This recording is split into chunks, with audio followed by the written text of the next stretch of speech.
Bonjour tout le monde. Bonjour. Temps de se mettre en place. Et voilà, on est prêt. Alors je vous propose de commencer par un mot de prière. Seigneur, nous te remercions de nous permettre d'être là ce matin, d'être présents, Seigneur, dans ta maison, afin de te louer, de t'adorer, d'être là entre frères et sœurs et de pouvoir entendre aussi ta parole.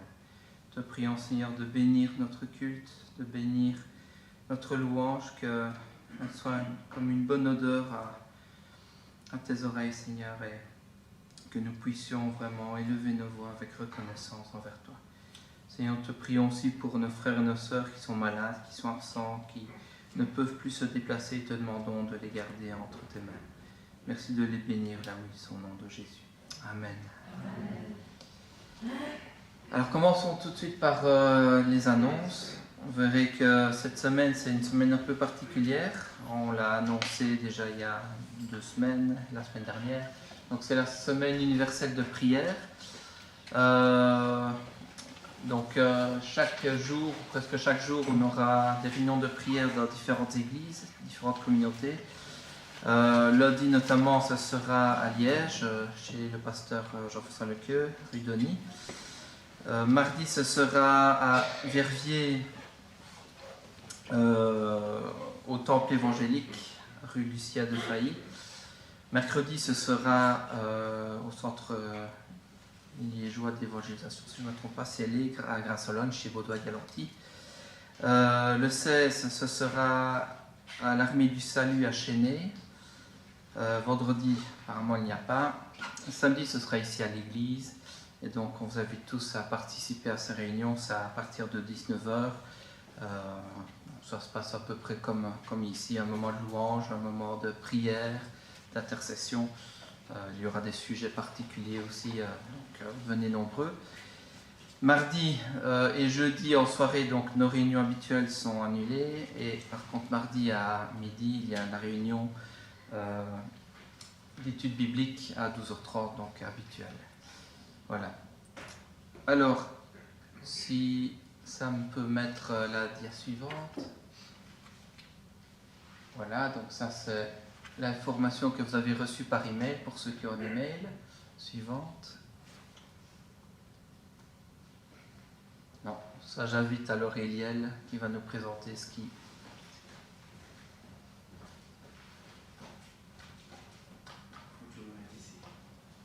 Bonjour, je vous présente la Bible. La Bible, le livre que Dieu nous a donné, qui est un livre précieux pour nous conduire dans le bon chemin. Et ce que le peuple ne sait pas en dehors, c'est qu'il est un bon livre de histoire, géographie, mathématiques, archéologie. Il nous donne tout. Et le plus important, il nous donne la lumière pour notre chemin. Il nous lie à notre Dieu, il nous raconte ce que Dieu a fait pour nous sauver. Par lire la Bible, le premier. Par lire la Bible au moins 4 fois par semaine, mais ça ce n'est pas un problème pour les enfants de Dieu. Par lire la Bible 4 fois par semaine, le sentiment, là c'est une capture d'écran, vous allez m'excuser s'il vous plaît, je vais traduire de l'espagnol. Moi non, Google. Par lire la Bible 4 fois par semaine au moins, le sentiment de solitude diminue de 30%. Les problèmes connexes avec colère diminuent de 32%. Amertume dans les relations, comme dans le mariage avec des enfants ou des amis, diminue de 40%. Là, tu tournes la page. Ok. Oh là là. L'alcoolisme tombe de 57%. Le sentiment de stagnation spirituel diminue de 60%. Et le contact avec la pornographie chute de 61%. La pornographie dont le temps dit c'est moche. Aujourd'hui, on sait qu'en plus de ça, c'est une drogue. C'est une drogue dans le cerveau de la personne. Mais voilà, on continue. La foi augmente de 200%. La pratique de la formation des disciples, c'est-à-dire faire des chrétiens qui vont vraiment suivre le Seigneur, augmente de 230%. et sur la capacité de garder la parole de Dieu à l'esprit, pour ne pas pécher contre Dieu, comme dit le psalmiste, croissent de 407%. Lisons notre Bible. C'est un trésor que nous avons. Ok? Et le verset qui dit, car la parole de Dieu est vivante et efficace et plus coupante que n'importe quelle épée à double tranchant. Il pénètre jusqu'à la division de l'âme et de l'esprit, des articulations et de la moelle, et est plus puissant pour discerner les pensées et les intentions du cœur. Hébreux 4:12. Nous avons un trésor inestimable entre nous. Profitons-en. Amen. Amen. Merci beaucoup. Je profite pour nous rappeler du besoin du bon livre. Que par 5 € que tu verses par mois, ça va aider le bon livre à rester debout. Eh bien, mais notre Église aide déjà le bon livre. Oui, en tant qu'Église, oui. Mais je dis personnellement, 5 € que tu verses par mois va permettre le bon livre de rester debout. Ok? Pensez à ça. Je vais le laisser ici pour pouvoir escaler. Je vous rappelle que le 8 février, il y aura l'enfant au milieu, Dieu au centre. Concrètement, on fait comment? À l'église de Tubize, toutes les informations sont ici. Il y aura une journée samedi le 8 février. Surtout pour ceux qui font l'école de dimanche. Surtout, mais pas que eux. Voilà, un bon moment très important, très bien organisé. Inscrivez-vous. Tous les détails seront ici aussi. Et rappelons-nous que notre église, l'église de Glen, à Berge, accueille pour toute la Wallonie la formation Langram, qui a eu sa première séance au mois d'octobre, aura la deuxième en février et la troisième en avril. Inscrivez-vous, participez, c'est super bien, ok? Et invitez des amis à venir. Je vais le laisser ici aussi. Des questions? Des réponses? Merci. Merci, monsieur. Merci Eliane. Alors ceux qui participent à la formation Langram savent déjà que c'est très intéressant. Alors je vous invite tous à participer, même si vous ne comptez pas prêcher ou être animateur de jeunes. Pour sa formation personnelle, c'est toujours intéressant. Alors on me rappelle aussi donc ceux qui sont dans le groupe de la... j'ai oublié... Chorale, merci. Ils sont déjà au courant, mais le 25, on aura encore l'occasion d'aller chanter dans un home ou deux. Donc pour le moment, il y a un home qui a déjà accepté. On attend la réponse du deuxième, mais quoi qu'il en soit, on invite tout un chacun à venir montrer sa belle voix, en tout cas montrer son amour pour le Seigneur, en tout cas, et participer à ce petit moment avec des personnes âgées et peut-être même une de nos sœurs. Je ne sais pas quelle a accepté. Quel homme a déjà accepté? Le homme de la maman de Marie-Paul. Voilà. Alors ça, c'est notre sœur. Voilà. La maman de Marie-Paul est notre sœur aussi. Voilà. Donc on aura l'occasion de rencontrer la maman de Marie-Paul. Moi, je n'ai pas encore rencontré, je ne pense pas en tout cas. Et on espère pouvoir aussi aller voir Annie alors dans l'autre home. Voilà. Et on vous donnera les heures, mais souvent c'est vers 14h, 14h. Voilà. Alors je vous invite tout de suite à prendre votre Bible. On va ouvrir dans Ésaïe.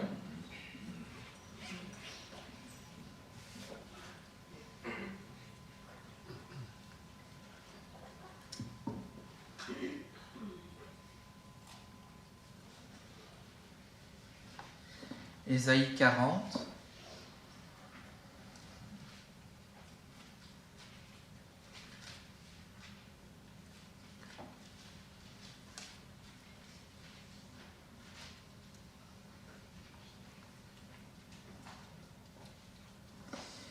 Donc Ésaïe 40, et on va lire deux morceaux dans ce passage. Donc, on va lire le verset 9 à 14 et 28 à 31. Donc Ésaïe 40, verset 9. Monte sur une haute montagne Sion, pour annoncer la bonne nouvelle, Élève avec force ta voix, Jérusalem, pour proclamer la bonne nouvelle. Élève ta voix, n'aie pas peur, dis aux villes de Juda, voici votre Dieu. Le Seigneur l'Éternel vient avec puissance et son bras lui assure la souveraineté. Il a son salaire avec lui et sa récompense est devant lui. Pareil à un berger, il s'occupera de son troupeau. Il prendra les agneaux dans ses bras et les portera contre sa poitrine. Il conduira les brebis qui allaitent. Qui a mesuré les océans dans le creux de sa main? Qui a fixé les dimensions du ciel dans une mesure et fait tenir toute sa poussière de la terre dans un tiers de mesure? Qui a pesé les montagnes et la balance à la balance et les collines à la bascule? Qui a compris l'esprit de l'Éternel et quel homme a été son conseiller pour l'instruire? Avec qui a-t-il délibéré pour se laisser éclairer par lui? Qui lui a appris les sentiers du droit, lui a enseigné son savoir-faire et lui a fait connaître le chemin de l'intelligence? Et au verset 28, ne le sais-tu pas? Ne l'as-tu pas appris? C'est le Dieu d'éternité, l'Éternel qui a créé les extrémités de la terre. Il ne se fatigue pas, il ne s'épuise pas, son intelligence est impénétrable. Il donne de la force à celui qui est fatigué, et il multiplie les ressources de celui qui est à bout. Les adolescents se fatiguent et s'épuisent, les jeunes gens se mettent à trébucher, mais ceux qui comptent sur l'Éternel renouvellent leur force. Ils prennent leur envol comme des aigles. Ils courent sans s'épuiser, ils marchent sans se fatiguer. Alors le Seigneur est le seul capable de toute bonne chose. C'est lui qui a tout créé et personne n'est capable de rivaliser avec lui. Et pourtant, il aime sa création et désire son bien. Il vient bientôt, nous dit-on, tel qu'il a promis. Et ceux qui se confient en lui renouvellent leur force. Et que pouvons-nous dire de plus, sinon qu'il est notre Dieu, qu'il est bon envers chacun de nous, et que nous pouvons le bénir ce matin, parce qu'il est notre Dieu et nous sommes à lui. Alors je vous invite à vous lever ce matin et louer notre Seigneur avec quelques chants et prières, et bénir notre Seigneur pour tout ce qu'il est, ce qu'il a fait pour nous. Je vous invite à chanter le premier chant, acclamer le Seigneur avec joie.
Dieu merveilleux, créateur de la terre et des cieux, lui seul mérite notre adoration.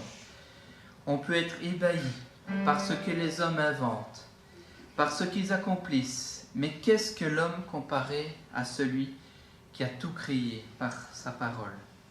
La lumière, les astres, la terre, les océans et l'air, les plantes et les animaux, et puis l'homme et la femme. Qui peut se comparer à lui? Il est incomparable, et c'est ce que nous voulons chanter ce matin. Dieu incomparable.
Tracé la route aux éclairs dans le ciel, et qui a vu les réserves de neige et de pluie, sinon notre Seigneur? Tu es surprenant, Seigneur. Oui, c'est le Seigneur qui a tout créé, et pas un brin d'herbe ne lui est inconnu.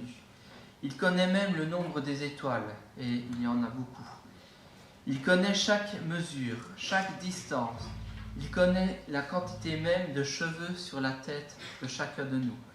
Certains en ont plus que d'autres, ça on le sait. Qui peut en dire autant? Qui peut dire qu'il connaît même le nombre de cheveux sur sa propre tête? C'est lui qui est notre Dieu, le seul et l'unique qui nous a créés. Nous pouvons continuer à chanter et à louer notre Seigneur avec le chant 229, notre Seigneur.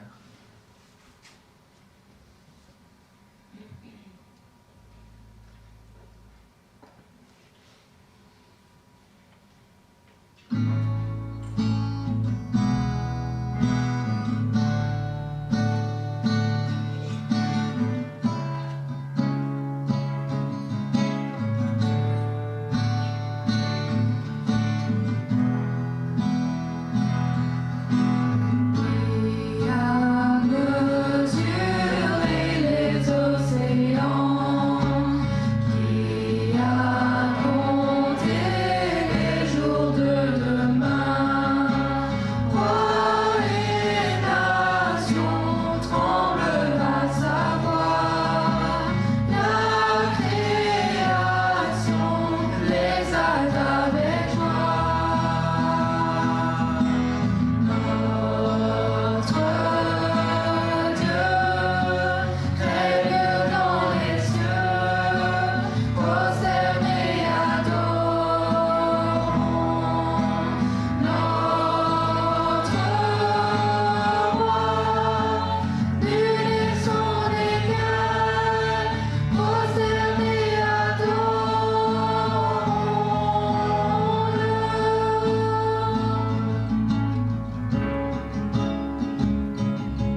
Qui peut s'en comparer à toi? Nul, Seigneur. Tu es le Dieu Tout-Puissant, celui qui a fait toutes choses. Et tu connais toutes choses, Seigneur, parce que c'est toi qui les as faites.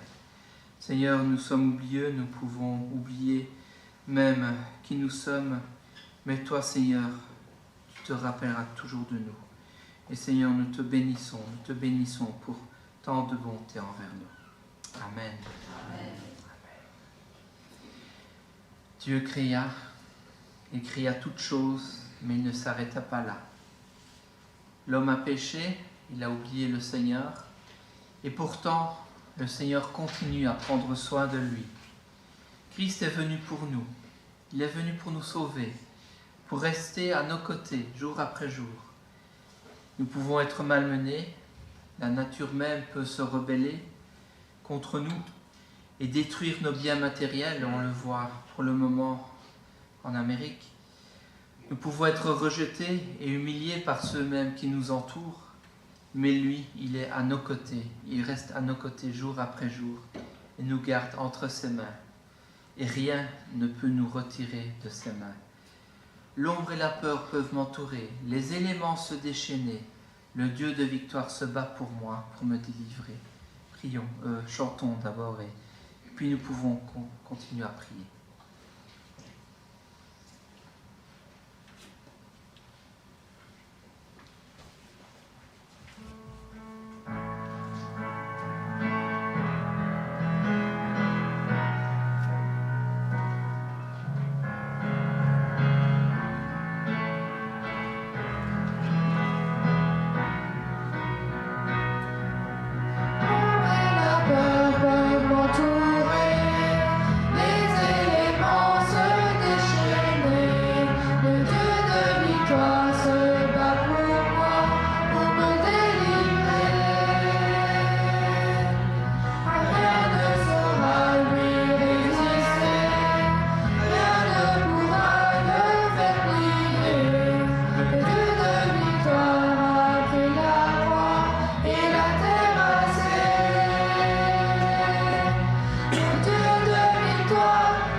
Remercions le Seigneur pour la victoire qu'il nous donne.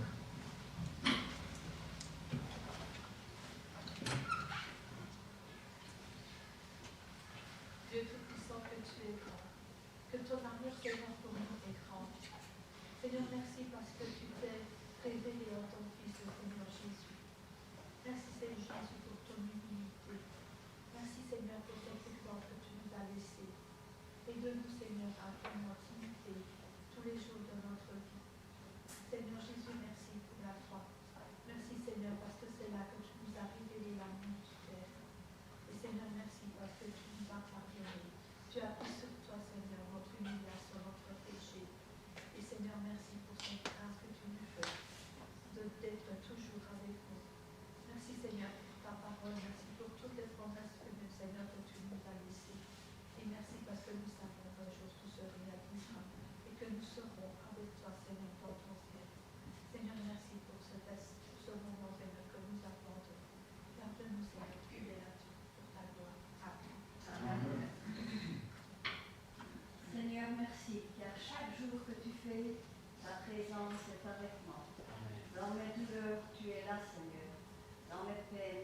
Sauveur, tu es toujours là. Tu m'accompagnes chaque jour de la semaine, du matin au soir. Seigneur, ta présence est fortifiante et me permet de continuer sur ton chemin étroit, mais combien admirable, Seigneur. Je peux te dire merci et je t'aime, Seigneur. Amen. Amen. Seigneur notre Dieu, c'est vrai qu'il y a de quoi être émerveillé quand nous contemplons la création. Nous sommes émerveillés par ce que nous pouvons en comprendre. Et ces merveilles dépassent tout ce que nous pouvons encore imaginer. Seigneur notre Dieu, c'est bon aussi, c'est combien meilleur de savoir que nous appartenons au troupeau dont toi tu es le berger. Un berger qui connaît chacune de ses brebis, qui les appelle chacune par leur nom et qui prend soin de chacune d'elles. Un berger qui est venu pour que ses brebis aient la vie et qu'il l'ait en abondance. Même si pour cela, ce bon berger devait être cloué sur le bois maudit de la croix pour que nous puissions être pardonnés, pour que nous puissions faire partie de ce troupeau. Et nous te remercions de nous avoir amenés à toi. Nous te remercions d'avoir écrit notre nom au creux de tes mains et de savoir que rien ne pourra nous séparer de ton amour. Seigneur, nous voulons aussi te prier pour ceux qui entendent ta voix aujourd'hui et qui résistent encore. Nous te prions, Seigneur, de vaincre leur endurcissement et qu'ils viennent à toi dans la repentance pour recevoir le pardon et la vie éternelle. Nous te le demandons parce que nous savons que tu les aimes et que tu ne veux pas que le pécheur périsse, mais qu'il se repentent et qu'il ait la vie. Accepte, Seigneur, notre prière et aussi notre reconnaissance dans le nom de Jésus. Nous te le demandons. Amen. C'est le chef de ta parole. Bien-aimé, à ta part ton message pour le pays. Amen. Amen.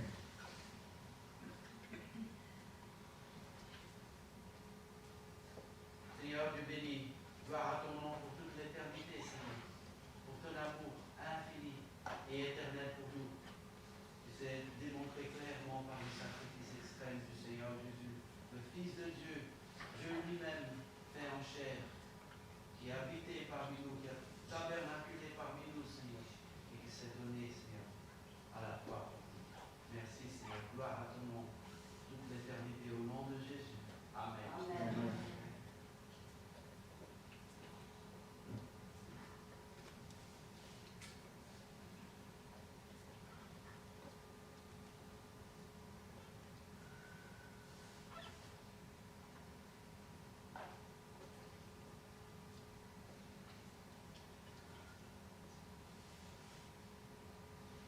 Oui, Seigneur, tu es venu habiter parmi nous.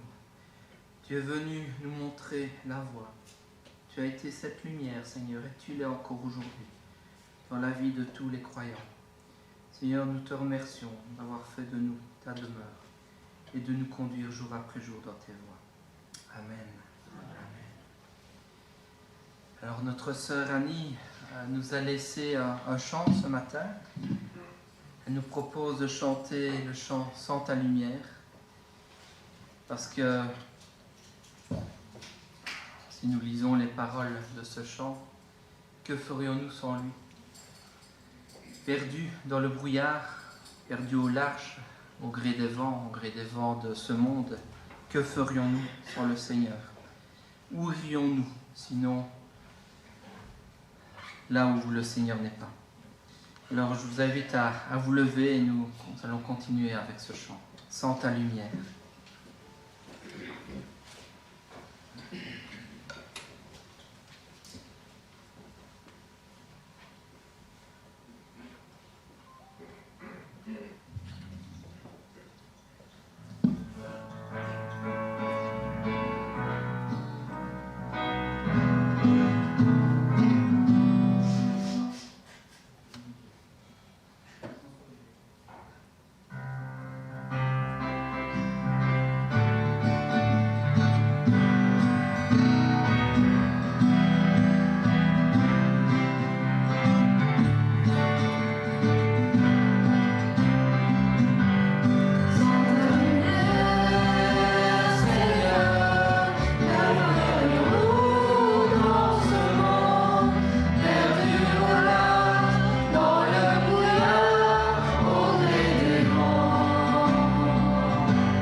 c'est parce qu'il est au-dessus de toutes choses, parce qu'il connaît toutes choses, parce qu'il est le roi des rois, le Seigneur des seigneurs. Et je vous invite à continuer avec le chant 180, au-dessus de tout.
Jésus, notre salut, pour nous conduire, est venu vers nous, afin de mourir et nous permettre de retrouver cette relation perdue avec notre Créateur. Lui est descendu de son trône, il s'est fait humain, il est mort sur une croix. Lui qui existait depuis toujours, il s'est abaissé, il est mort pour moi et pour toi. Pour nous rappeler de ce qu'il a accompli, du message qu'il nous laisse, le Seigneur nous laisse ce repas, et symbolisé par la table de la Sainte Seine. Il a rassemblé autour de lui ses disciples, ceux qui le suivaient, et a pris le repas de la Pâque. Ce repas rappelle aussi au peuple juif la libération d'Israël d'Égypte. L'Égypte, mais aussi de l'esclavage. Le Seigneur nous rappelle à nous, dès lors, notre propre libération, celle de notre esclavage, du péché, non pas celle des hommes. Lui s'offre, afin de nous libérer du péché, son corps offert comme un agneau, son sang qui a coulé sur cette croix, comme celui des agneaux qui a coulé sur les poteaux et sur les linteaux des portes à la Pâque, à la première Pâque. Et je vous propose de prendre un temps pour nous remémorer ce qu'il a fait pour nous.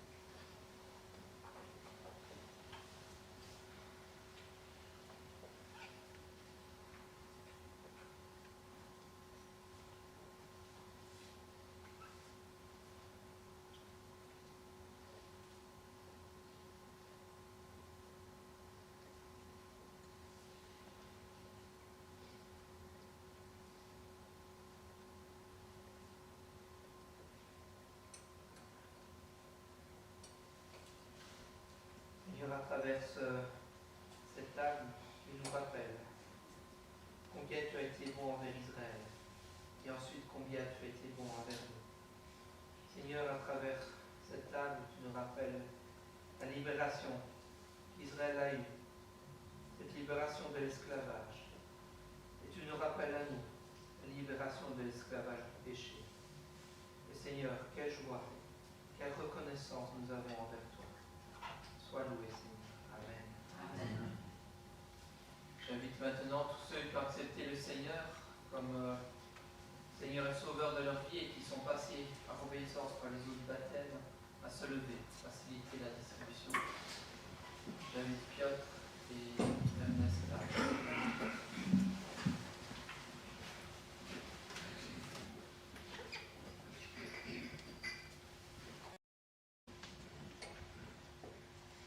ce pain qui représente son corps a été coupé et distribué entre nous, comme le Seigneur l'a fait pour nous. Seigneur notre Dieu, toi qui as créé l'homme, tu savais depuis la création que l'homme, il allait se détourner de toi. Il allait emprunter son propre chemin, sans présence de son Créateur, de son Dieu. Merci Seigneur, car nous, en connaissant l'homme, tu as décidé ce plan parfait. Tu as envoyé ton Fils unique, Jésus-Christ, pour qu'il meure à notre place, et que nous puissions avoir la communion éternelle avec toi et vivre à tes côtés. Merci Seigneur. Et tout en sachant que l'homme que tu as créé, il allait être oublieux, nous sommes oublieux. Et cette table nous rappelle ce sacrifice, cet amour que tu as versé sur nous, en sacrifice de ton Fils unique, Jésus-Christ. Amen. Amen.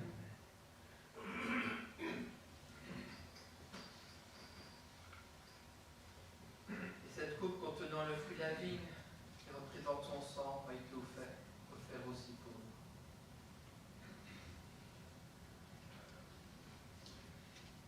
Seigneur notre Dieu, tu nous as aimés par-dessus tout. Et ce n'est pas en parole que tu nous as aimés. Tu nous as aimés jusqu'à la mort. Nous te remercions, Seigneur Jésus, de ne pas pas avoir écouté ceux qui t'incitaient à descendre de la croix. Merci parce que tu es resté jusqu'au bout pour payer la dette de notre péché, pour que ton sang nous purifie.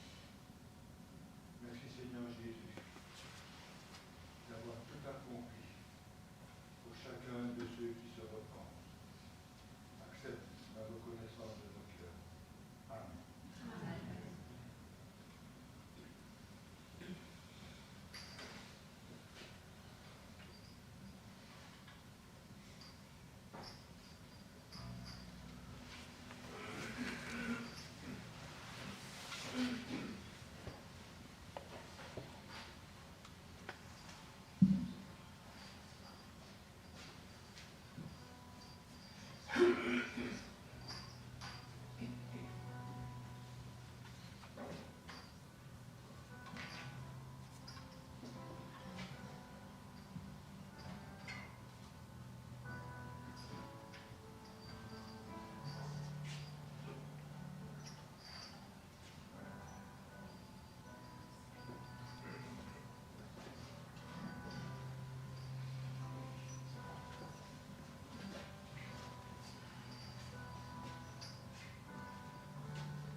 L'apôtre Paul nous laisse ces paroles dans Corinthiens 11.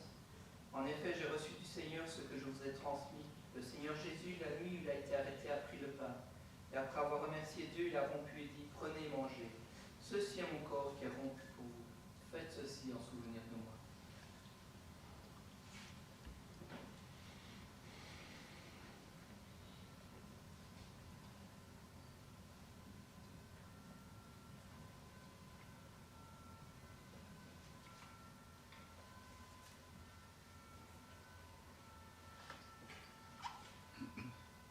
De même, après le repas, il prit la coupe et dit, cette coupe est la nouvelle alliance en mon sang, faites ceci en souvenir de moi, toutes les fois que vous en boirez.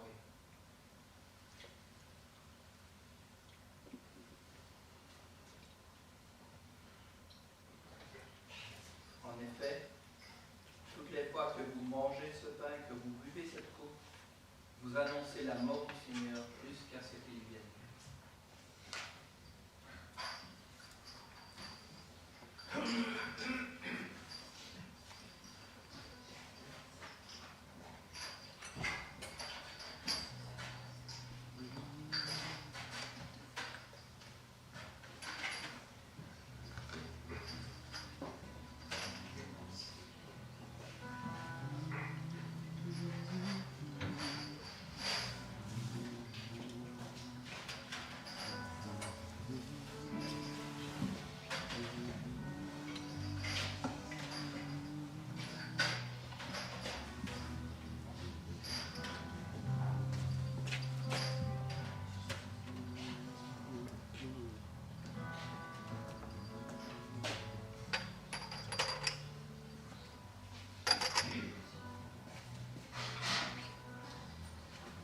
Alors le Seigneur Jésus s'est donné, il est mort, mais il n'est pas resté dans la tombe. Comme nous le rappelle la parole en acte 2, Dieu le Père l'a ressuscité en le délivrant des liens de la mort, parce qu'il n'était pas possible qu'il fût retenu par elle. Jésus est vivant et il règne à jamais. Amen. Alors je vous invite à chanter le chant 86 dans nos recueils. Et pendant ce temps, j'invite aussi les préposés aux offrandes à passer parmi nous et récolter ce que nous avons mis de côté pour le Seigneur. Jésus-Christ,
Alors tout d'abord, je veux remercier notre frère Victor d'être là parmi nous pour nous apporter la parole. Je vais demander à notre pasteur de prier pour la parole et pour la collecte. Merci. Notre bon Seigneur, nous te remercions, Seigneur, pour notre relation avec toi, qui a coûté ce qu'il a coûté au Seigneur Jésus, Seigneur. Nous te remercions de pouvoir te servir. Nous te remercions de pouvoir te retourner de tout ce que tu nous as donné, Seigneur, à travers les dons. Bénis ces dons, Seigneur, multiplie-le, Seigneur, pour qu'ils puissent être utilisés pour ton royaume, pour bénir ceux qui ont besoin, notre Seigneur. Et nous te remercions de nous avoir laissé ta parole précieuse, Seigneur. Et nous te remercions de la présence de notre frère et son épouse ici avec nous aujourd'hui, Seigneur. Et de la parole que tu nous apporteras à travers lui, Seigneur. Gloire à ton nom, Seigneur. Au nom du Seigneur Jésus. Amen. Amen.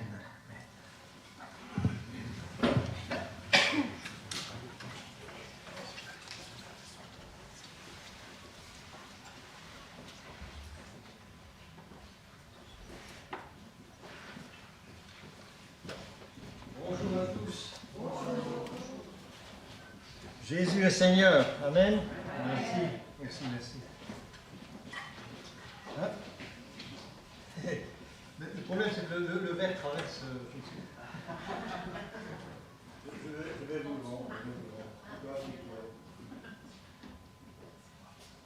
C'est gentil, merci. Voilà, j'ai beaucoup de joie. Ça, vous m'entendez? Ça va? C'est bien? Ok. Voilà, beaucoup de joie ce matin d'être avec vous pour le partage de la parole. Merci pour votre accueil. Je suis reconnaissant pour le privilège que j'ai de pouvoir être à vos côtés. Alors c'est vrai que c'est un des premiers messages de l'année, et probablement que par expérience, je sais que les premiers messages ont toujours plus d'impact et j'aime bien de prêcher les premiers dimanches parce que c'est souvent à ce moment-là qu'on a pris les bonnes résolutions. Et avec le début d'année, alors j'ai plus de chance, peut-être plus de confiance aujourd'hui que mon message puisse porter du fruit avec les résolutions que vous avez prises de pouvoir vous tenir devant le Seigneur pendant cette année 2025. Alors voilà, donc on va, si vous voulez bien, ensemble partager la bonne parole. Et on va lire ensemble la moitié d'un livre de la Bible. Pas le psaume, non. On va lire la 3e épître de Jean. 3 Jean, et nous lirons les 8 premiers versets.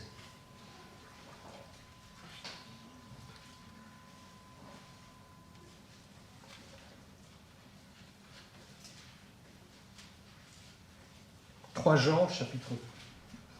Pas le chapitre, c'est le premier. Voilà, nous lisons.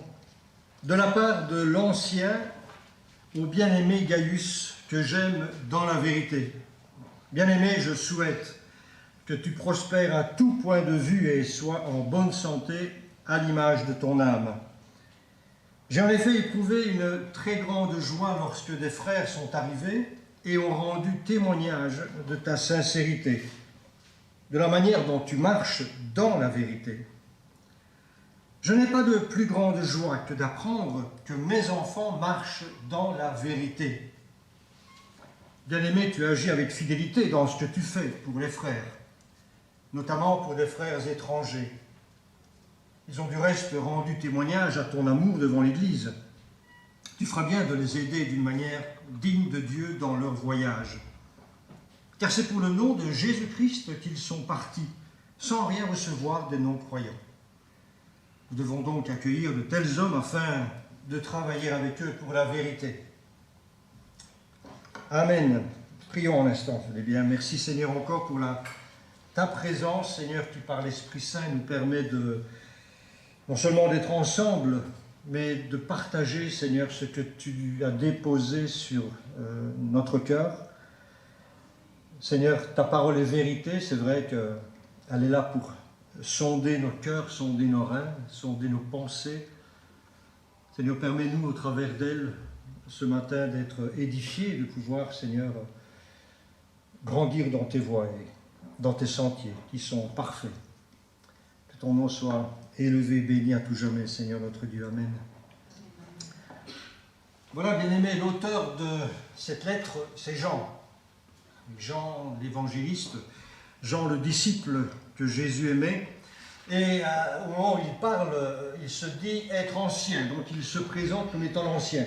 Pourquoi l'ancien?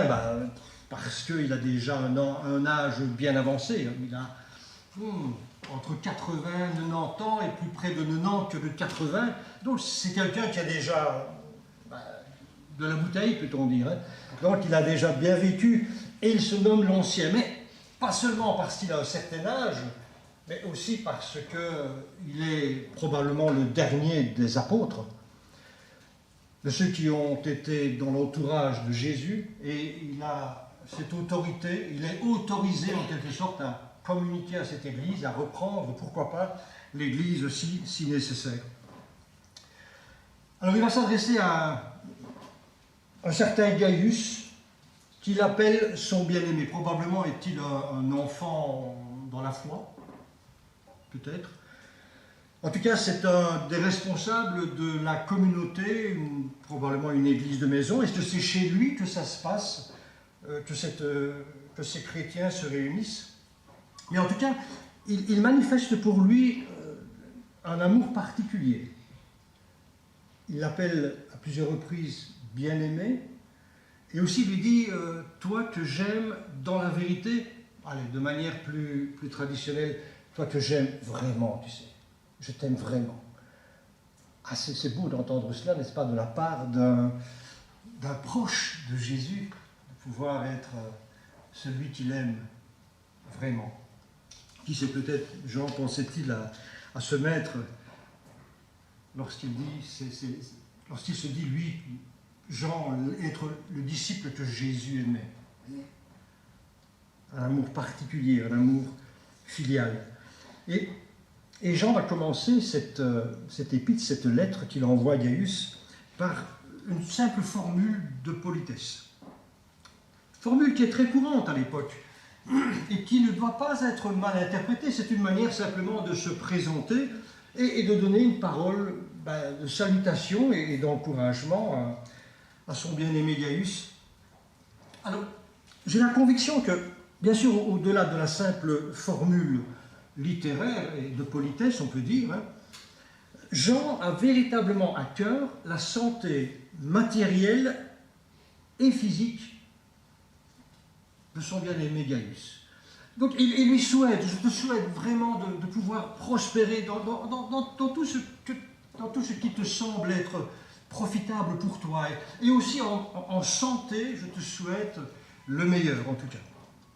Alors vous voyez, le problème c'est que plusieurs interprètes ou exégètes ou théologiens, comme vous voulez, ont utilisé cette simple formule de politesse pour en faire une promesse de bénédiction de Dieu. Il ne s'agit pas ici d'une promesse que Dieu fait lorsqu'il dit « je te souhaite prospérité matérielle et physique ». Ce n'est pas une promesse, c'est un souhait. Alors, je suis convaincu que Jean souhaitait pour son disciple ce qu'il y avait de meilleur. Et vous voyez, la mauvaise compréhension, l'interprétation fausse de ces paroles ont ouvert une porte. Et d'ailleurs, l'apôtre Paul lui-même, quand il s'adressera à Timothée, dira qu'il existe des doctrines de démons. C'est-à-dire que des doctrines se sont créées, peut-être avec de bons sentiments, de bonnes choses à la base, mais petit à petit se sont développées et ont été des instruments entre les mains des démons, en quelque sorte. Et cette doctrine peut et a donné naissance à ce qu'on peut appeler la doctrine de la prospérité, qui consiste à dire que Dieu promet systématiquement et sans limite la prospérité matérielle et physique à celui qui se confie en lui. C'est une erreur. C'est une erreur. Et parfois, même dans notre évangélisation, il peut nous arriver de dire, avec un cœur ouvert, un peu comme Jean l'avait avec Gaius, écoute, tu sais, la vie en Christ, la conversion en Christ, ça va bénir ta vie. Tu vas voir qu'il va répondre à tes besoins, il va te guérir de toutes tes maladies. Bref, on annonce un évangile, une sorte de prospérité, quelque chose qui va fonctionner, alors qu'il ne s'agit pas d'une promesse de Dieu. C'est un souhait, bien sûr, que nous émettons, mais sans plus. Sans plus. Dans les vœux que Jean formule, il insiste particulièrement sur la troisième partie, sur la triade du souhait et de la postérité. Je te souhaite prospérité matérielle, je te souhaite prospérité physique, mais je te souhaite surtout une prospérité spirituelle. C'est de cela dont il est surtout question. Dans la triade des trois, le plus essentiel et le plus important pour Jean, c'est la santé spirituelle. Donc Jean s'inquiète davantage de la santé spirituelle de Gaius, de ce qu'il vit à l'intérieur, de la place qu'a Jésus-Christ, l'Évangile et le salut en lui. Sur son âme, son cœur, sa vie intérieure. Et c'est vrai que du bien-être matériel, physique ou spirituel, malheureusement, le parent pauvre, c'est la vie spirituelle. N'est-ce pas? Vous savez, lorsque les 12 coups de minuit résonnent, eh bien, nous nous prenons dans les bras les uns des autres et nous disons « bonne année » et « bonne santé ». Voilà. Je te souhaite une prospérité, une bonne année, que ton année soit remplie, que l'argent pleuve, que tu gagnes ceci ou cela. Voilà. Oui, c'est une prospérité. Je te le souhaite. Et je suppose que c'est ce que vous souhaitez. Je te souhaite le meilleur professionnellement, dans ta famille, etc. Je te souhaite une bonne année. Et une bonne santé aussi.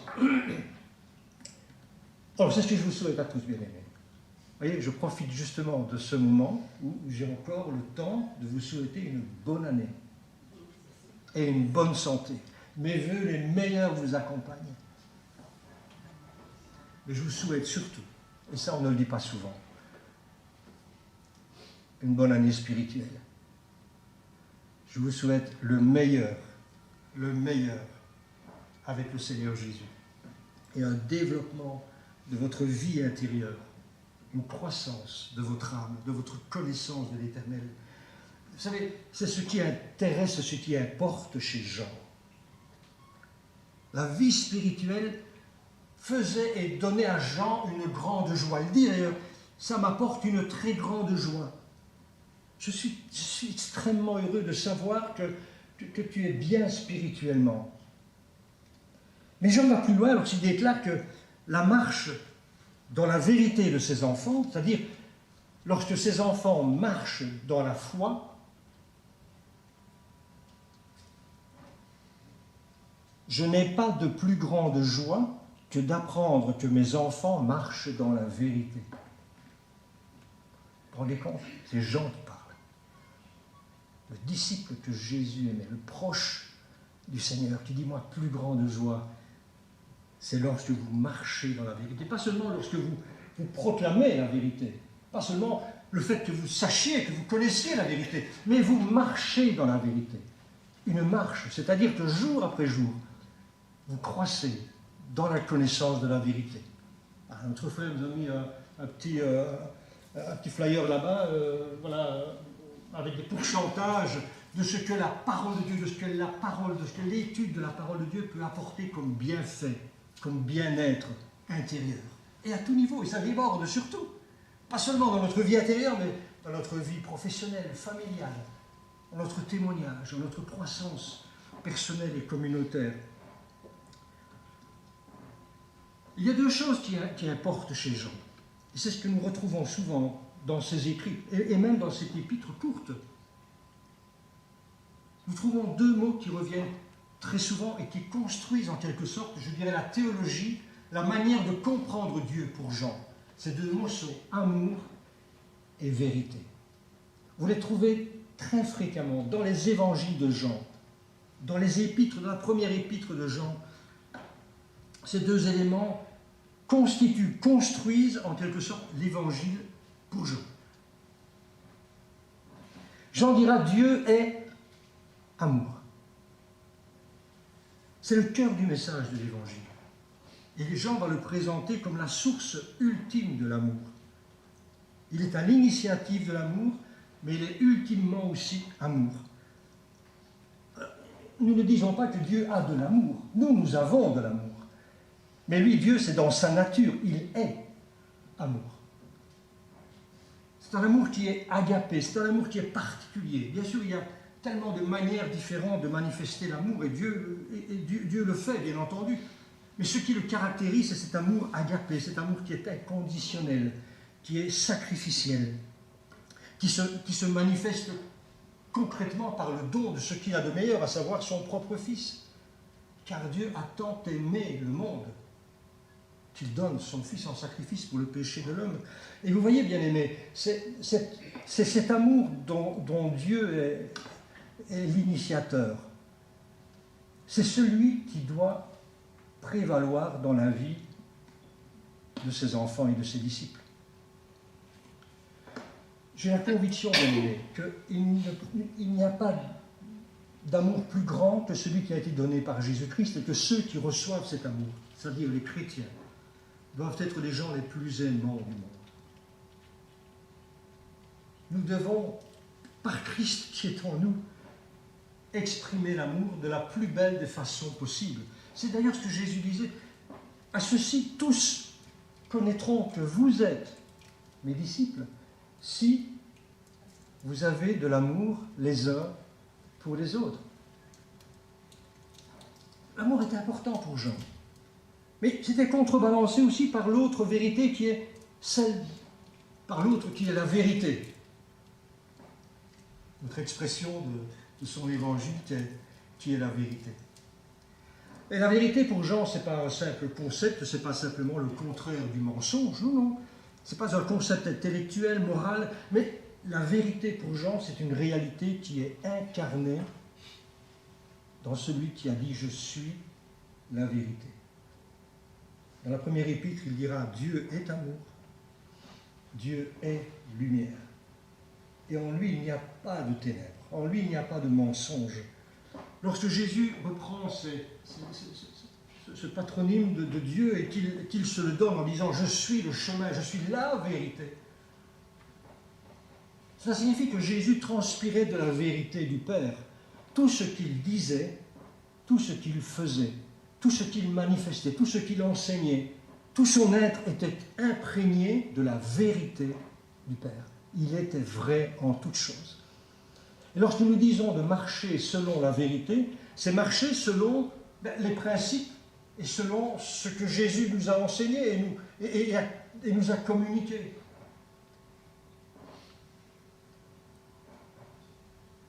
Nous marchons dans la vérité lorsque nous confessons Jésus, lorsque nous prêchons Jésus, lorsque nous vivons Jésus, lorsque nous mangeons Jésus. C'est ce que nous avons fait, le pain et le vin. Lorsque nous nous consacrons à Jésus, nous marchons selon la vérité. Donc pour Jean, amour et vérité sont les deux concepts, c'est notre prédication. Et les deux sont absolument complémentaires et indissociables. Vous ne pouvez pas séparer l'amour de la vérité. C'est comme deux feuilles que vous collez, vous y mettez de la patex entre les deux, vous laissez bien sécher, puis à un moment donné, si vous voulez retirer l'une de l'autre, inévitablement, vous allez déchirer les deux. Parce qu'ils sont indissociablement fixés l'un contre l'autre. Vous ne pouvez pas les séparer. L'amour est enraciné dans la vérité. L'amour est enraciné dans la vérité. Parce que, vous savez, l'amour, pour qu'il soit véritable, pour qu'il soit durable, il doit s'appuyer sur la vérité de la proclamation de l'évangile de Dieu, c'est-à-dire sur les commandements de Dieu. Je peux manifester de l'amour envers mon prochain. Les gens du monde le font, tout le monde le fait, parce que nous avons tous en nous une partie de l'image de Dieu. La révélation générale est pour tous. L'amour est pour tous.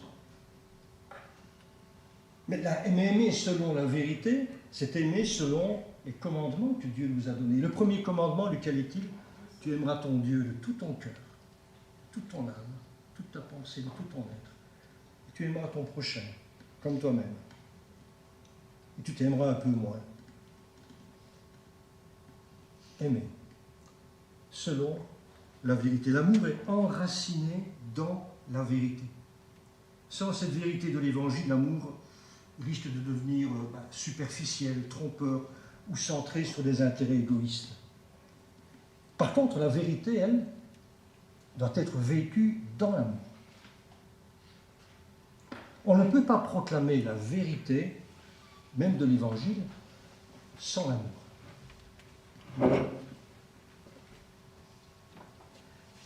Vous savez, si nous proclamons la vérité de l'Évangile, c'est ce que je suis en train de faire pour l'instant. Je proclame la vérité de l'Évangile. C'est ce que nous faisons lorsque nous témoignons.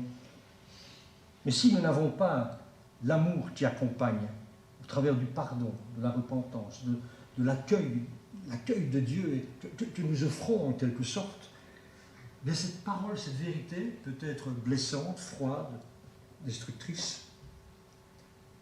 Mais une vérité qui est vécue et exprimée dans l'amour, elle édifie, elle restaure et elle libère. Vous savez, si je vous parle d'ici, et je vous parle du péché de l'homme, c'est juste, je vous parle de la condamnation. Ceux qui ne croient pas en Jésus-Christ, ils vont en enfer, ils sont perdus. Je vous parle des flammes de l'enfer. Mais si je n'ai pas la compassion qui accompagne cela, si je n'ai pas la solution de la réponse du Christ, si je n'ai pas la croix, je fais du tort, je condamne. Et cette vérité qui est proclamée n'édifie pas.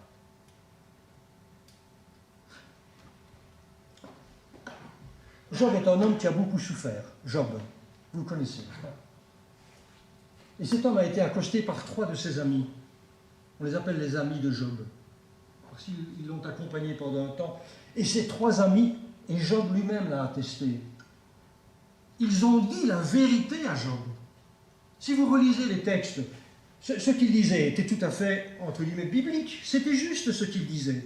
Et pourtant, à la fin du discours de Job, à la fin, au chapitre 42e, vous trouvez l'intervention de Dieu qui va dire « Je suis en colère contre vous », en parlant des 3 amis de Job. « Je suis en colère contre vous, parce que vous n'avez pas bien parlé de moi. » Pourtant, ils ont dit la vérité, mais il n'y avait pas de compassion en eux.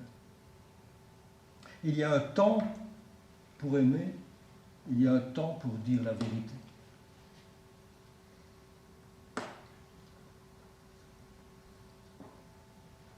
Aider son prochain, c'est magnifique, mais c'est insuffisant. Si cette aide n'est pas accompagnée de la parole du salut et de la possibilité, la capacité que nous offrons à l'autre de pouvoir trouver le chemin de la vie abondante et vie éternelle. Vous voyez, cette harmonie entre vérité et amour, c'est le témoignage vivant d'une foi authentique.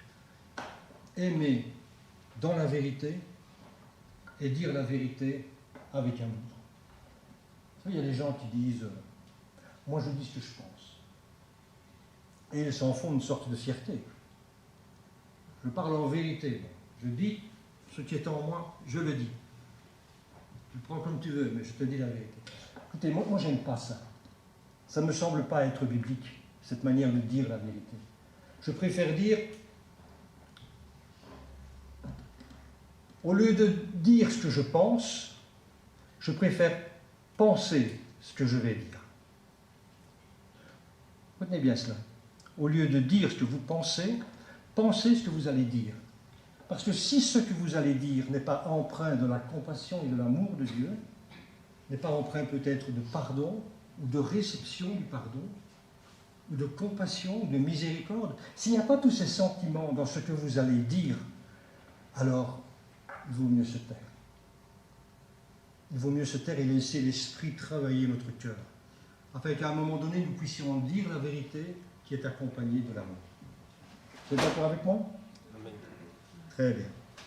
On peut continuer. Parce que si vous aviez dit non, j'aurais été embêté. Là. Vérité et amour sont indissociables.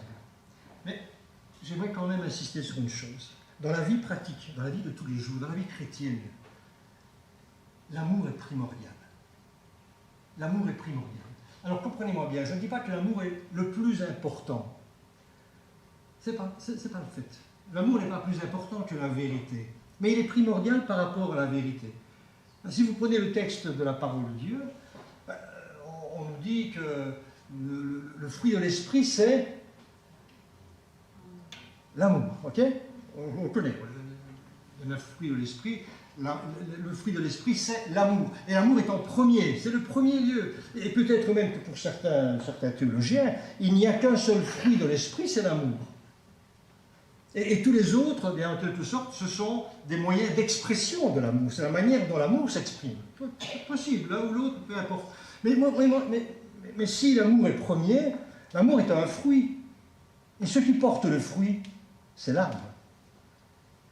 Or, l'arbre, c'est la vérité. Vous voyez que quand je dis que l'amour est primordial, ça ne veut pas dire qu'il est le plus important de tout. Et même si dans la triade, en quelque sorte, les trois vertus théologales qui sont l'espérance, la foi, l'espérance et l'amour, mais le plus important, c'est l'amour. Et on dit, bon, c'est parce qu'au ciel, il n'y aura plus d'espérance, il n'y aura plus la foi. On en est sûr de cela? On est sûr qu'il n'y aura plus d'espérance au ciel? Et on connaîtra tout, on saura tout. On sera avec Jésus, mais c'est tout à fait correct. Mais nous ne connaîtrons jamais Dieu. Jamais. Parce que Dieu est infini. Et même dans le ciel, nous aurons encore à apprendre de lui. Et nous irons encore à l'école pour apprendre de Dieu. Et nous devrons vivre aussi d'espérance là-bas. C'est-à-dire le souhait de grandir et de se développer. Là aussi, dans le ciel, nous aurons besoin de la confiance, encore et encore et encore. Il y aura bien sûr l'amour, mais il y aura aussi la foi et l'espérance. Mais l'amour est ce qui est le primordial. Et je pense que c'est comme cela que Jean veut que nous comprenions les choses. Et même dans notre vie chrétienne, Jean a exprimé à de nombreuses reprises dans les évangiles. Et on va prendre l'exemple de Jésus. Bon, ce n'est pas un exemple banal, hein, ce n'est pas n'importe qui. Notre Seigneur. Comment est-ce que lui a manifesté l'amour et la vérité? Prenons Jean au chapitre 5, l'évangile. Jésus se trouve en train de voyager dans cette contrée d'Israël, et puis il se rend à la piscine de Bethesda. Là, il y a une piscine, et il y a des gens malades, et entre autres, quelqu'un qui est impotent, qui ne sait pas marcher, et selon les dires de l'époque, et selon un mythe, probablement une légende, on dit que là-bas, à la piscine, de temps à autre, il y a un remous qui se fait, oui, c'est vrai, et on dit que c'était un ange qui, quelque part, remuait l'eau, et le premier qui était plongé dans l'eau, qui se plongeait dans l'eau, était guéri, disait-on. Ok? C'est peut-être vrai, hein? Okay? Mais n'empêche que jamais cet impotent, après 38 ans, il n'a jamais pu accéder à cette piscine. Et Jésus vient, il s'approche de lui, et avec compassion, le texte nous dit qu'avec compassion, Jésus pose la main sur cet homme et il le guérit. Il lui manifeste un amour extraordinaire. Et Jésus s'en va. Un peu plus tard, par hasard, Jésus le rencontre dans le temple. Qu'est-ce que Jésus lui dit? La vérité. Il lui dit la vérité. Tu as été malade, tu as été blessé, tu as eu mal. Mais fais attention parce que si, quelque part, tu ne reçois pas le Christ, il t'arrivera pire que cela. Donc, qu'est-ce qu'il fait, le Seigneur? Il lui transmet la vérité. Après. Plus loin, nous trouvons au chapitre 8, lorsque la femme adultère, qui est prise par les hommes, l'amène aux pieds de Jésus, ils sont prêts à la lapider. Les hommes, pas de femmes, hein, on ne parle pas de femmes, on parle que d'hommes. Je demande bien où est le concubin, l'amant, je ne sais pas. Mais quoi qu'il en soit, cette femme elle se retrouve aux pieds de Jésus. Et qu'est-ce que Jésus fait? Il la protège. Il la protège. C'est vrai qu'il écrit sur le sable quelque chose, on ne sait pas quoi. L'essentiel, c'est pas ce qu'il écrit. L'essentiel, c'est la main. Vous voyez? Pour moi, c'est la main, parce que ce n'est jamais que la main de Dieu qui écrit. Et en tout cas, ces hommes, ils sont interpellés, interloqués, et puis ils doivent quitter et s'en aller. Jésus prend la femme, après lui avoir manifesté tendresse, miséricorde. Il dit, je ne te condamne pas non plus. Et il lui dit la vérité. Mais maintenant, ne pêche plus. Arrête. L'amour, d'abord, la vérité, ensuite. Au chapitre suivant, il va rencontrer un homme qui est aveugle de naissance. Et au travers simplement d'un peu de boue et de la salive qu'il lui met sur les yeux, cet homme retrouve la vue. Peut-être que ses orbites se reconstruisent, mais cet homme retrouve la vue. Et Jésus s'en va. Après lui avoir manifesté un amour extraordinaire, parce que bon, guérir quelqu'un, c'est l'aimer, n'est-ce pas? Et puis Jésus s'en va. Plus tard, par hasard de nouveau, Jésus va retrouver cet homme. Est-ce que tu connais le Fils de Dieu, dira-t-il? Cet homme de dire, je ne sais pas, je ne l'ai jamais vu. Je le suis, moi qui te parle. Jésus dit la vérité. Comprenons, bien-aimés. D'abord, nous aimons, puis nous disons la vérité. C'est une règle, tant pour notre vie personnelle chrétienne que pour la vie communautaire. Et d'ailleurs, vérité et amour, c'est ce qui caractérisait la bonne santé de l'âme de Gaius. Il marchait dans la vérité et dans l'amour. Pourquoi? Parce que techniquement, pratiquement, Gaius avait aidé les serviteurs du Seigneur et avait ainsi pris part à l'évangile et coopéré avec la vérité. C'est ce que Jean, il félicite Gaius parce qu'il y a des gens, des chrétiens de l'extérieur, un peu paumés, ou des prédicateurs, eh bien, tu les as accueillis chez toi. Tu as ouvert ton cœur, tu as ouvert ta maison, peut-être une maison, une église de maison, et tu l'as accueilli chez toi. Et Jean, il apprécie cela. Bien-aimé, tu agis avec fidélité dans ce que tu fais pour les frères. Tu manifestes l'amour dans la vérité. Vous savez, aujourd'hui, bon, voilà, s'il y a des chrétiens extérieurs, s'il y a des invités qui viennent, merci de m'avoir accueilli. Mais bon, si je venais de très loin, si je devais passer quelques jours à Delaine, je sais qu'il y a des hôtels, je sais qu'il y a des moyens de pouvoir gentiment se réfugier, être à l'aise, être protégé. Mais à l'époque, les prédicateurs itinérants, les chrétiens qui voyageaient, lorsqu'ils se rendaient dans une ville, dans une bourgade, ils évitaient un maximum les hôtels, les auberges, qui étaient des lieux de scandale, des lieux de prostitution, c'était des lieux où quelque part on était malmené, et puis bon, je ne sais pas comment on y dormait, mais on n'y était pas tranquille. Et pour eux, c'était une aubaine, quelque part, de trouver une église qui pouvait ouvrir les portes et accueillir. Et c'est ce que Gaius faisait. Et Jean le félicite. Mais l'esprit d'hospitalité s'accomplissait non seulement avec les frères, peut-être les frères d'origine juive, c'est possible, si Gaius était juif, c'est-à-dire ceux qu'il connaissait, ceux qui étaient ses amis, ceux qui étaient ses proches, mais aussi envers des serviteurs qui venaient d'ailleurs. Donc Gaius, non seulement il accueillait ceux qui lui étaient proches, mais aussi les étrangers, ceux qui étaient différents de lui, ceux qui avaient une autre nationalité, une autre culture. Vous savez, bien aimés, aujourd'hui l'Église doit être un lieu de refuge. Et de plus en plus, à l'extérieur de l'Église, il y a et il y aura des gens différents de nous, de plus en plus différents, de par la race, peut-être. Il y a énormément de réfugiés, énormément de gens différents, de par le genre. Ah oui, il y a des gens qui ont un genre particulier, qui ont des vies morales pas très droites, des gens qui sont différents, qui ont des cultures différentes. Qu'allons-nous faire? Jean disait du bien de Gaius, parce qu'il ouvrait cette porte à tout qui peut rentrer dans la communauté. Ce qui me semble essentiel, bien aimé, c'est pour nous, communauté, pour vous, communauté de Delaine, pour moi, communauté de Flémin, peu importe d'où nous venons, l'Église doit être un lieu d'accueil pour tous. Et parfois, c'est compliqué d'apprendre à accueillir chez soi, chez moi, dans la communauté, tous ceux qui sont en quelque sorte je veux dire, rejeté par la société. Et parfois, Jésus disait, si vous aimez ceux qui vous ressemblent, que faites-vous de spécial par rapport au monde? Rien. C'est normal d'accueillir ceux qui nous aiment.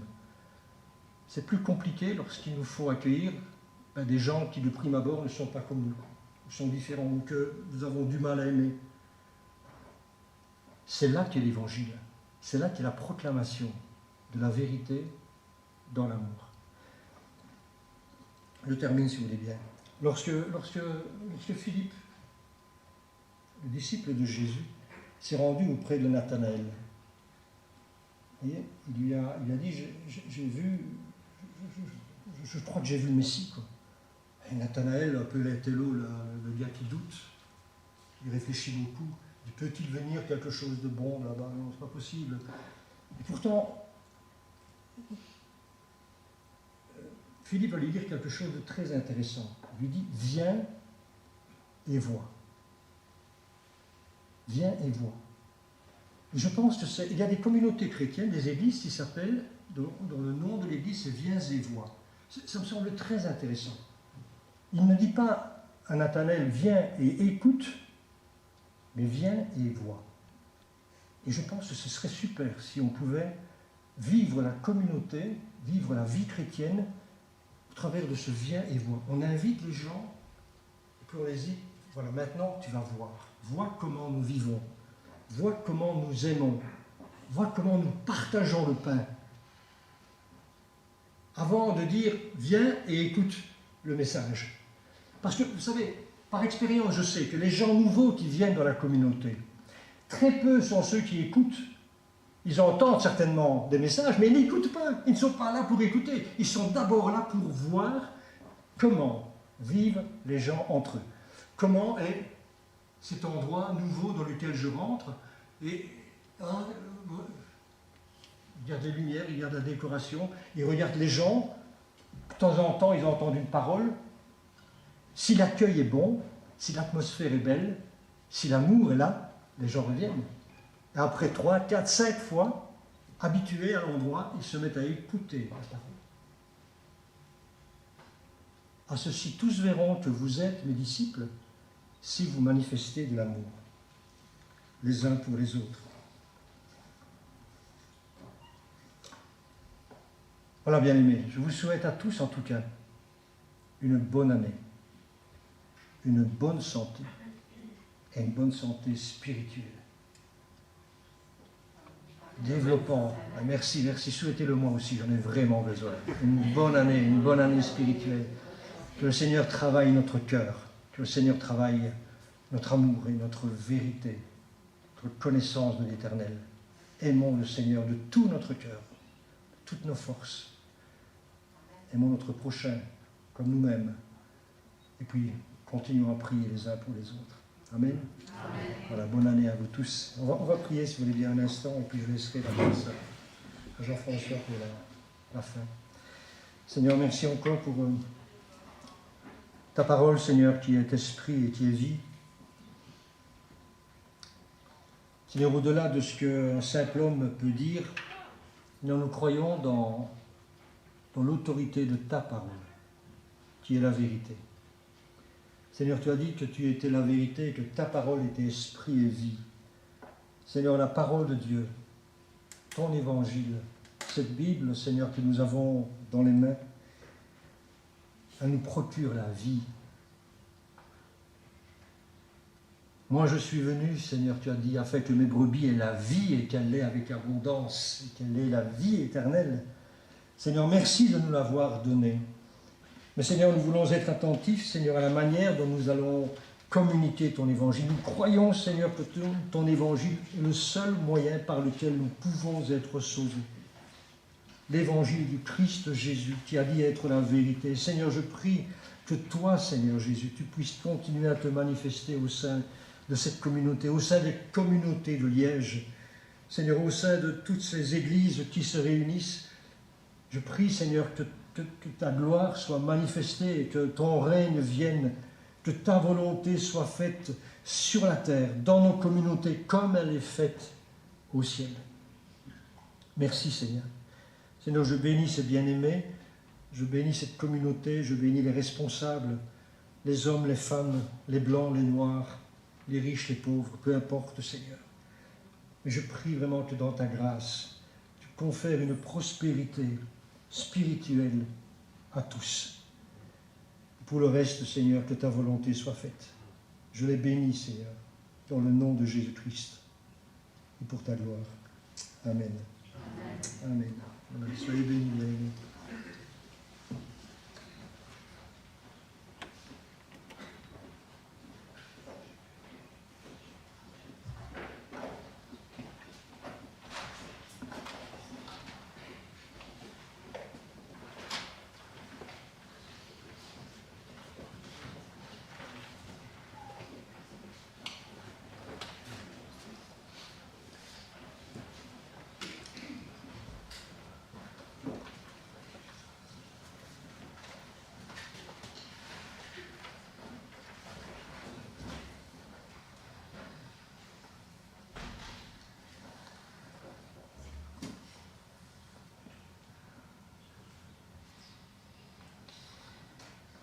Merci à notre frère pour cet encouragement, un encouragement à suivre le Seigneur, à avoir de la compassion et la vérité dans notre vie. Et le Seigneur désire notre bien, il désire notre bien dans notre vie et je suis sûr qu'il va répondre à toutes nos prières cette année.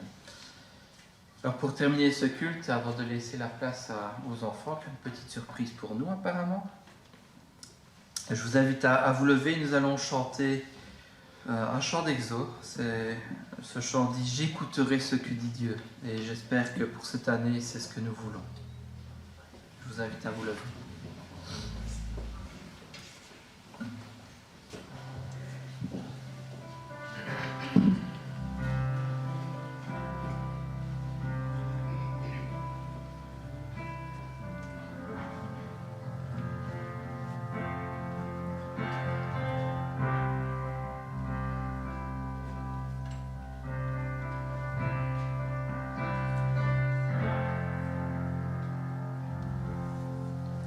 J'écouterai ce que dit Dieu, car il est droit pour qui l'écoute. Sa paix divine et sur tous ceux qui vont à lui convient de tout. Fidèlement, je me le suis. Je veux marcher dans son sentier. Il est la main qui me délivre de la folie de mes projets. Ta bienveillance pour éternel, pour mieux que tout ce que j'ai vu. Ma délivrance et tout tomber sur le rocher de ton salut. Ta bienveillance, ô éternel, pour mieux que tout ce que j'ai vu. Ma délivrance et tout tomber sur le rocher de ton salut. Sa gloire est proche, son règne vient, et le pays est apaisé. Lorsque la crainte est en chacun, lorsque son nom est exalté, marchons en paix, suivons son pas, en justice et en vérité. Recevons tout ce qu'il voudra, ce que sa main veut nous donner. Ta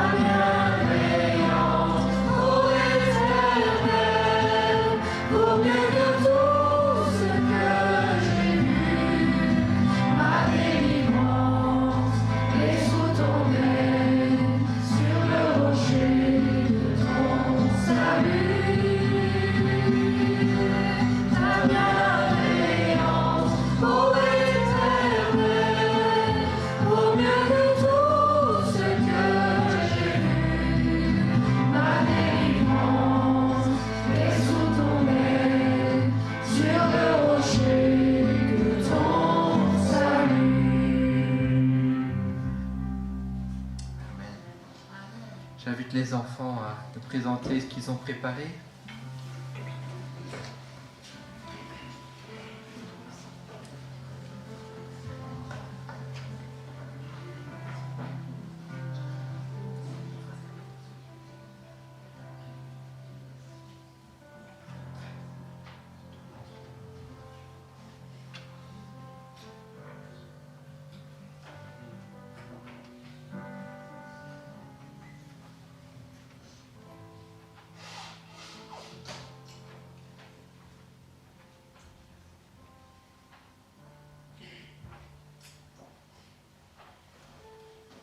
Bonjour.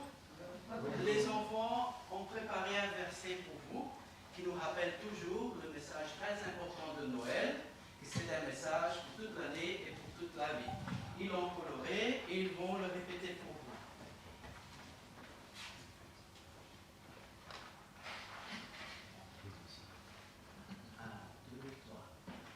Je vous annonce une nouvelle qui sera pour tout le peuple le sujet d'une très grande joie. Un sauveur vous est né.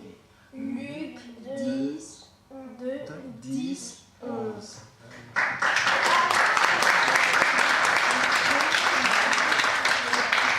Les enfants aimeraient vous rappeler la leçon que Jonas a appris avec le Seigneur. Ok? Jonas est allé dans le ventre du poisson, car Jonas ne voulait obéir à l'Éternel. Après, Jonas s'est tourné vers le Seigneur, et le poisson l'a vomi. Bleh!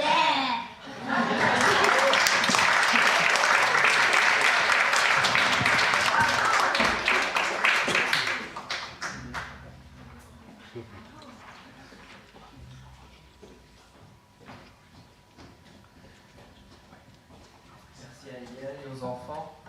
Eliel trouve toujours un truc pour les faire. En une leçon. Magnifique. Alors je vous laisse avec les paroles de bénédiction dans 1 Thessaloniciens 5. Pour cette année, on peut se les garder aussi dans le cœur. Soyez toujours joyeux, priez sans cesse. Rendez grâce en toutes choses, car c'est à votre égard la volonté de Dieu en Jésus-Christ. N'éteignez pas l'esprit, ne méprisez pas les prophéties, mais examinez toutes choses, retenez ce qui est bon.